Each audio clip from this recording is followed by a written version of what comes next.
Assalamualaikum warahmatullahi wabarakatuh. Baik lagi di channel Mang Adun. Apa kabar semuanya? Semoga sehat selalu ya. Oke, terima kasih buat yang udah biasa subscribe, like, komen juga. Ini seperti biasa gue update informasi tentang Pi Network ya. Di sini ada beberapa. Kalau gue katakan sih yang kali ini informasi bagus ya. Yang kemarin-kemarin juga bagus sih, maksudnya perkembangannya gitu loh. Dan apa sih hal-hal yang bisa dikatakan untuk menambah semangat para pioner. Oke, kita langsung aja ke informasi yang pertama. Ini dari Twitter ya. Pi open mainnet berarti Pi akan menjadi mata uang digital paling populer katanya gitu, untuk barter dan bertransaksi di dunia. Negara-negara kecil dapat mengadopsi Pi sebagai mata uang nasional mereka. Negara akan dapat melakukan perdagangan dengan mengubah CBDC mereka menjadi Pi. Pi akan menjadi blockchain Web3 paling populer. Oke, ini ada gambarannya ya di bawah. Top 10 apa nih spesies, maksudnya negara-negara yang bisa dikatakan kuat ya kayaknya di dalam Pi Network gitu ya. Jadi open mainnet dikatakan ya kan, kalau misalkan yaitu uang digital paling populer untuk barter dan bertransaksi di dunia. Jadi open mainnet itu semua ketika udah bisa dikatakan berjalan ya. Negara-negara kecil katanya, kita tahu memang banyak negara-negara tertinggal seperti yang kemarin gue bahas gitu kan, bisa gitu loh, bisa juga menambang koin Pi gitu. Jadi di sini bukan hanya orang-orang besar ya, dan khususnya negara-negara tertinggal sih gitu. Oke. Di situ dikatakan negara akan dapat melakukan perdagangan gitu loh. Jadi bukan perorangan ya, negara langsung gitu. Nah, dengan mengubah CBDC gitu, mereka menjadi Pi gitu. Pi akan menjadi blockchain Web3 paling populer. Oke. Di sini ada CBDC yang gua juga asing, cuman tadi gue sempat googling juga. Kita lihat CBDC, bagi yang belum tahu, bagi yang udah tahu nggak apa-apa ya. Barangkali pioner ada yang belum tahu atau apa sih CBDC itu, gitu kan. Kita langsung googling aja seperti biasa ke Chrome. Nah, ini tadi gue ada sempat googling. CBDC yaitu Central Bank Digital Currency gitu. Di bawahnya Central Bank Digital Currency atau CBDC merupakan bentuk mata uang digital yang dikeluarkan dikendalikan oleh negara.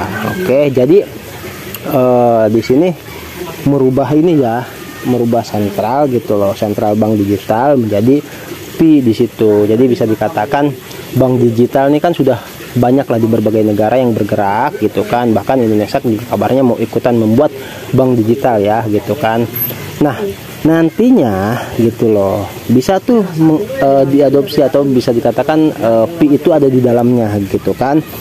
Ada di dalamnya ya, dan untuk terutama negara-negara yang tertinggal katanya gitu, bisa nih bank sentralnya dirubah gitu, atau Pi bisa dikatakan bisa menjadi benar-benar yang nomor one lah, bisa dikatakan seperti itu.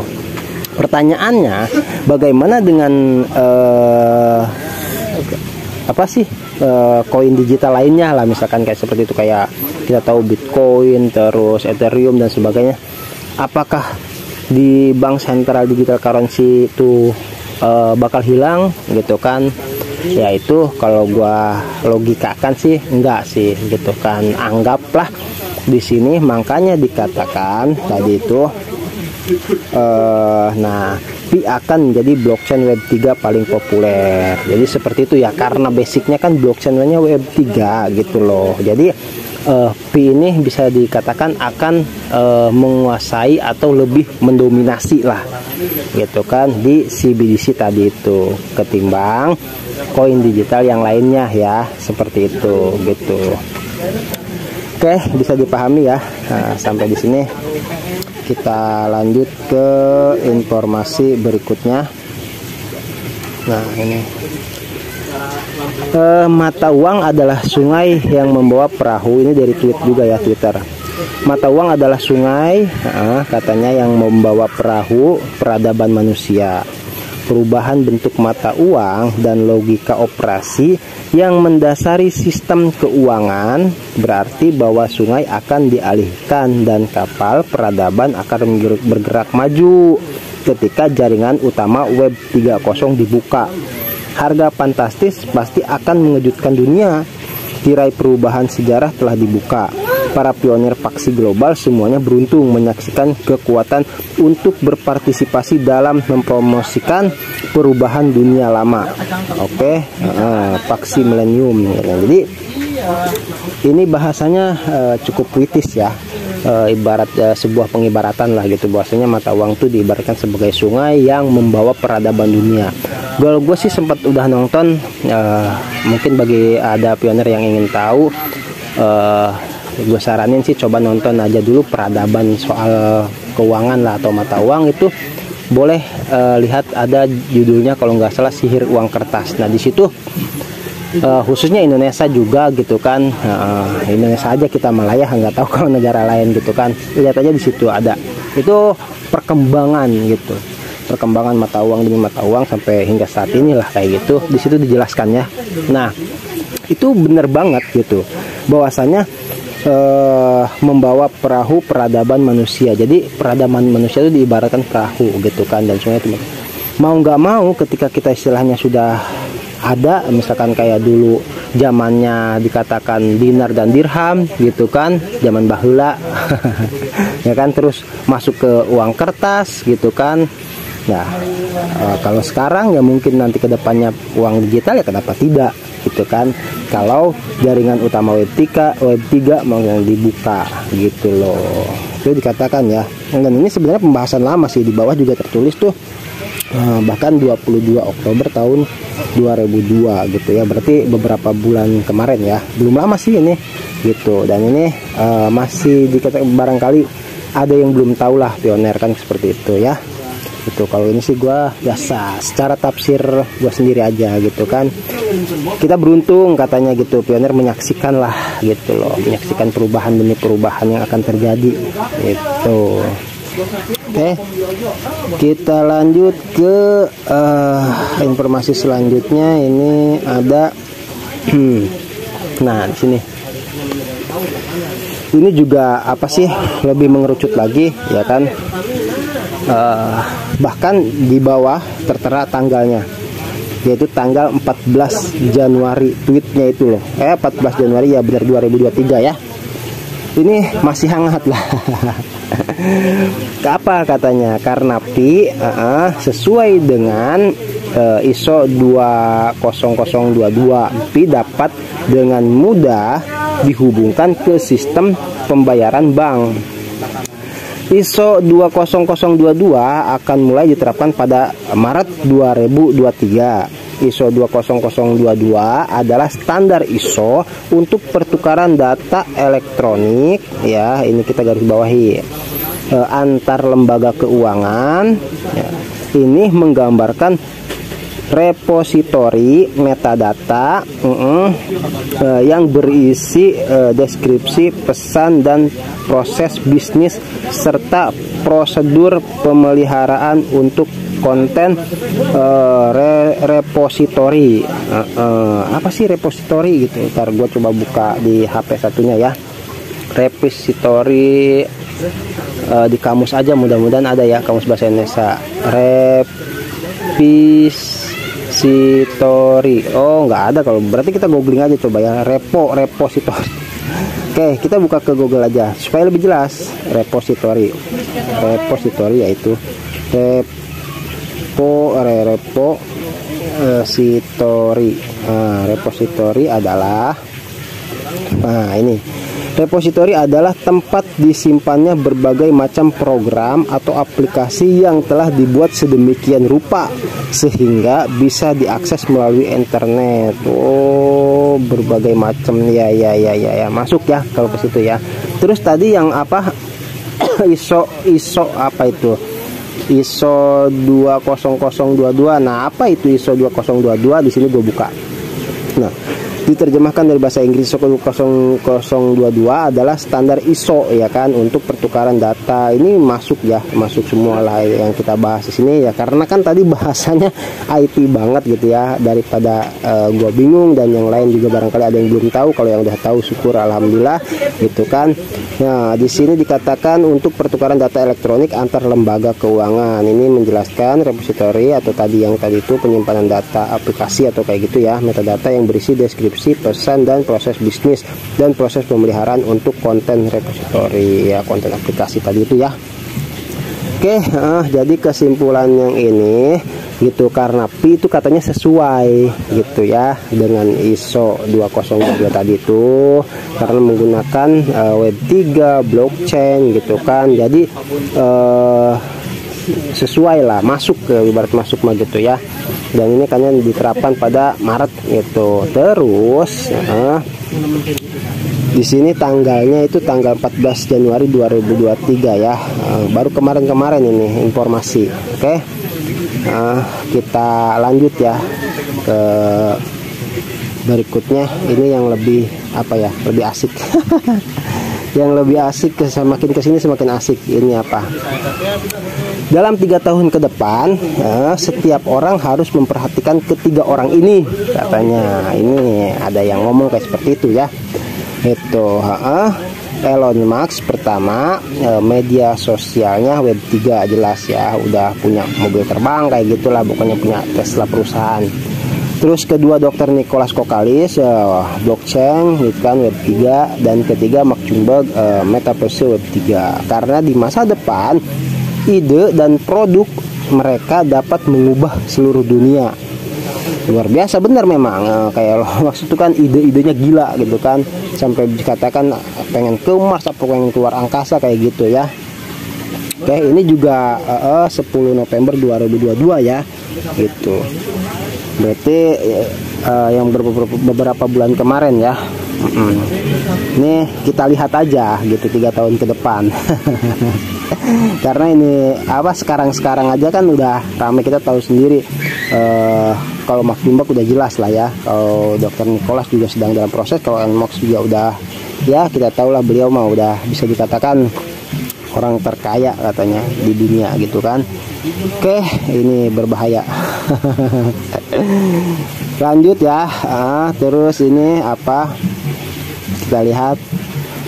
Katanya pemerintah menciptakan Fiat untuk perang dan penindasan. Nicholas menciptakan Pi untuk perdamaian dan kemakmuran.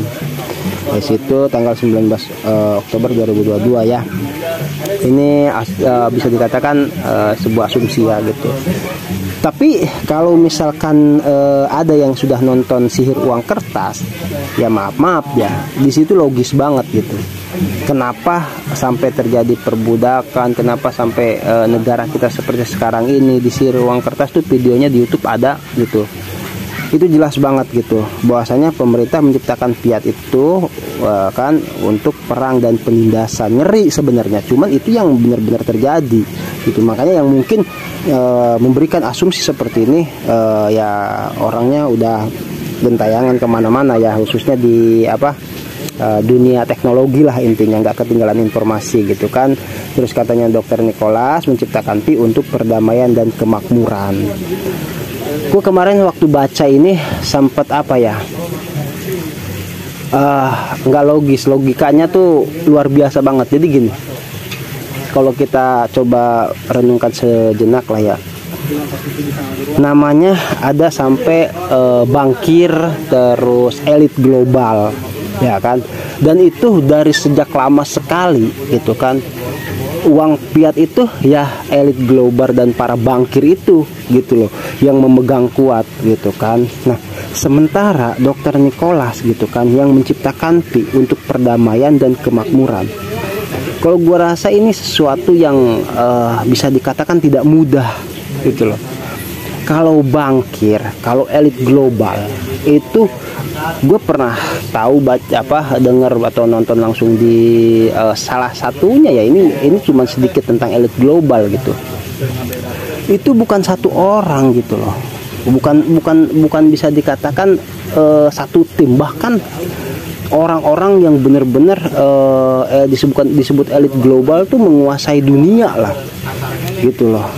Dan itu bukan satu orang gitu kan. Nah, kalau memang istilah kata Dr. Nicholas ini menciptakan pi untuk perdamaian dunia dan kemakmuran gitu kan, sementara uang fiat untuk perang dan penindasan, ini kan ironis, bertentangan gitu kan sebenarnya kalau secara konteks gitu kan. Nah, logikanya itu kan Dr. Nicholas nih siapa kan gitu.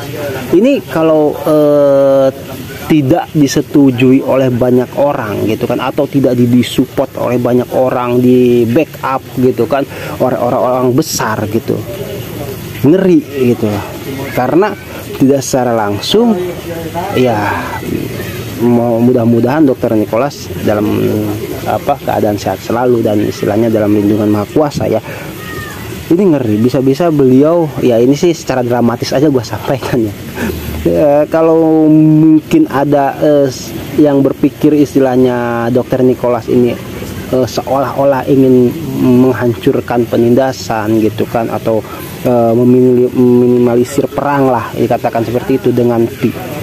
Ini kan tidak secara langsung menerobos masuk ke elit global, atau bahkan sampai bisa menghancurkan, itu kan ngeri gitu kan. Nah, makanya gitu loh yang terjadi saat ini gitu kan, kenapa sih gitu open minded lama sampai ada yang bilang nggak ada kejelasan gitu, yang komen di video gue sih oke silakan aja gitu kan, pro kontra itu biasa gitu kan, kita bawa selai aja gitu. Jadi ya intinya seperti itu ya, yang dihadapi sama Dr. Nicholas ini bukan hal sepele gitu loh, bukan bisa dikatakan kita beli mie instan gitu kan, dimasak cepat gitu kan, terus kita makan gitu. Bahkan mie instan sendiri itu aja kan butuh dimasak dulu, ada prosesnya lah, namanya aja mie instan gitu kan. Jarang tapi yang makan yang makan mie instan langsung diremes terus itu zaman gua kecil sih ya. Kalau sekarang pasti umumnya dimasak lah gitu kan, itu mie instan ada proses. Sementara ini berhubungannya gitu loh, berhubungannya dengan perdamaian dunia dan kemakmuran dunia. Situ aja ya logikanya. Gue sih kasihan aja lah buat para pioner gitu, atau yang bisa dikatakan orang-orang yang mungkin tidak percaya sama Pi Network gitu kan, sampai kapan, sampai nggak jelas gini-gini gitu kan. Terus ada yang bilang sampai tadi tuh videonya kayak gitulah, pokoknya orang yang nggak tahu gua pokoknya kayak gitu ya. Nah, ini yang dibahas dan yang diwacanakan dan yang direncanakan, bahkan yang ingin direalisasikan sama Dr. Nicholas dan core team, ini bukan hal yang biasa loh. Anjir, itu kan, kecuali kalau kita ya masih kelas kampung lah, atau kalau enggak masih kelas kota lah, atau provinsi atau nasional cemen gitu. Yang dihadapi Dr. Nicholas ini kelas dunia gitu loh, kelas universe, kelas global tuh. Makanya kalau bagi gua pribadi sih, kalau secara logika sangat wajar prosesnya itu gitu loh, membutuhkan waktu sampai 3 tahun. Itu kalau gua anggap terbilang sebentar lah, 3 tahun merubah dunia kan sakti gitu loh. Itu makanya kalau sekarang masih dalam proses segala macamnya ya, kita harap maklum gitu loh. Yang mau dirubah itu bukan seperti membalik telapak tangan ya. Oke, kita lanjut. Yang kesininya, nah kita lihat ini Nicholas Kokalius, pendiri Pi, terus Vitalik Buterin gitu kan, terus pendiri Ethereum, dan Charles Hutchinson gitu kan, pendiri Cardano, ada di foto yang sama.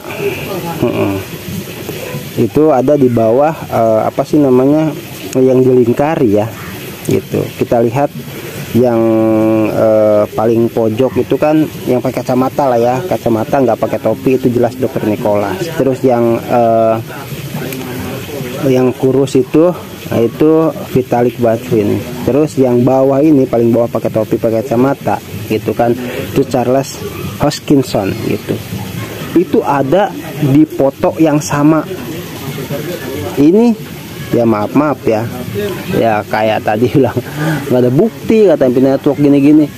Ini loh, lihat saja gitu kan, Dr. Nicholas kumpulnya aja gitu, itu bukan dengan orang yang ya beliau lagi bekerja, lagi ngobrolin konsep gini-gini, istilah kata sharing lah gitu kan, kayak gini bagus enggak. Gue sebenarnya gimana ya, ngomongnya sih sebenarnya disebut malas, dikira banyak bacot gimana, tapi ini bukti loh, ada di foto yang sama, dan ini bukan editan gitu loh. Silahkan aja kalau misalkan ada yang ahli jago di kayak Roy Suryo lah gitu, menelisik ini foto editan atau bukan, silahkan dicek aja gitu, ini foto editan apa bukan gitu kan, gitu loh. Ini gitu, ini kan anggaplah kita sebagai bukti gitu. Kalau orang-orang ada yang nanya gitu kan, Nicholas kerja begini-gini, ini loh kelihatan di sini gitu, kumpulnya sama siapa gitu kan, itu loh jelas ya di sini. Makanya sebenarnya gue disebut pengen membuktikan kepada orang-orang yang nggak percaya, ya nggak juga. Gue juga nggak harus istilah kata tadi gue balas komen juga, nggak mengharuskan siapapun untuk percaya kepada video yang gue share gitu kan, gitu di YouTube. Enggak, cuman melihat perkembangan gitu loh, melihat perkembangan ini baik foto lama ataupun baru gitu kan, kayak yang tadi bahkan ada yang 14 Januari gitu kan tahun 2023. Masa sih gitu kan, itu loh. Ini kan udah jelas buktinya nyata lah kayak gitu. Oke. Video kali ini gua serahkan kepada semua pioner aja ya, buat semua yang nonton video gua aja. Silahkan mau berasumsi seperti apa. Gue udah nggak aneh lah, pro kontra itu biasa lah. Pro kontra itu jangankan istilah kata, kita ingin berbuat baik, ingin nge-share sebuah kebaikan atau ingin memberikan semangat pada yang jelas-jelas berbuat tidak baik aja, pasti ada yang ini ya kan, apalagi yang ingin berbuat baik kayak gitu ya. Buat pioner semua juga, kalau ada yang ngomong macam-macam biarkan sajalah, oke? Ya, biarkan saja. Soalnya ini kan karena karena kita belum terjadi, cuma kita bisa melihat loh gitu loh, dari informasi-informasi yang beredar, dari informasi-informasi yang terus berkembang gitu loh. Kalau misalkan nggak ada informasi-informasi selanjutnya, apa yang mau diberitakan gitu kan, apa yang mau diinformasikan, nggak ada. Tapi kalau misalkan ada perkembangan demi perkembangan gitu kan, otomatis kan jelas arahnya lah, seperti itu ya. Oke, gue sih di situ aja. Sekali lagi buat yang udah nonton ya, kalau misalkan gue ada salah-salah kata mohon maaf. Gitu kan. Kalau yang mau komen aja nggak apa-apa ya kan. Kalau misalkan nggak suka dislike juga nggak apa-apa ya kan. Komen mau menyudutkan gua juga silahkan, menyudutkan P-Network juga ya monggo gitu kan, bukan salah gua itu mah gitu kan. Dan gue juga nggak bisa memaksa siapapun untuk percaya kepada video yang gua share ya. Oke, tadi soalnya ada yang komen kayak gitu, kalau gua sih cuman niatnya nge-share berbagilah ke sesama pioner gitu kan. Oke. Udah ya. Habis videonya.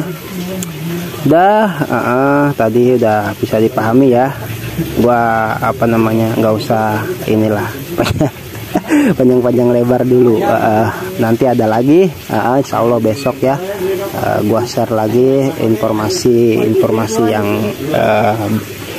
semoga istilahnya bisa menambah semangat bagi pioner gitu kan. Oke, informasi kali ini cukup sampai di sini dulu ya. Sorry gua tadi curhat ya, tapi nggak apa-apa lah gitu kan, biar pioner juga tahu sama merasakan seperti itu ya. Gua di sini juga menjelaskan aja gitu, bahwasanya gua nggak ada niat macam-macam. Oke, dan video yang gua share ya silahkan, kalau suka silahkan, nggak suka juga nggak maksa gua. Oke, udah ya, thank you buat yang udah like, komen, mau yang suka alhamdulillah, yang nggak suka juga nggak apa-apa. Gue jadi ketawa aja sih, gue ngadepinnya nggak masalah ya. Oke, thank you banget yang udah subscribe juga, yang udah nge-share juga ke grup-grup atau ke sosial media manapun video gue. Thank you. Jadi viewersnya alhamdulillah di satu video ada yang sampai ke 2000. Bagi gue yang permula di YouTube ya, maksudnya pemula gitu kan, itu udah ajib lah. Oke, thank you. Gue Mang Adun. Wassalamualaikum warahmatullahi wabarakatuh.